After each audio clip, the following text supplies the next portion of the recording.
Alright guys, so I ran into this issue on my Mac where the search spotlight's not working. So just for example, if I search for Chrome, so it's not showing up here along with any other app, any program, doesn't matter. So nothing local is showing up. Okay, so there's a few fixes for it. First fix is the easiest, just restart the computer, but for me it doesn't work. So next solution, press the Apple icon. Press on System Settings. So you're going to press on Spotlight. So you want all these checked off. For me they all are checked off, but it's still not working. So the next thing you're going to do is you're going to go press on General. Press on Software Update.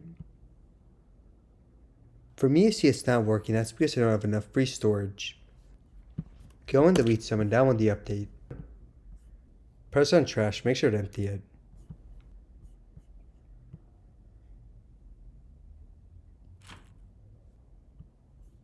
Try again, press Upgrade Now. Okay, so for me it's downloading.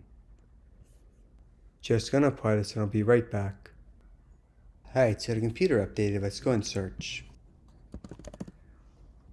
Yep, there you go, now it's working. Okay guys, thanks for watching.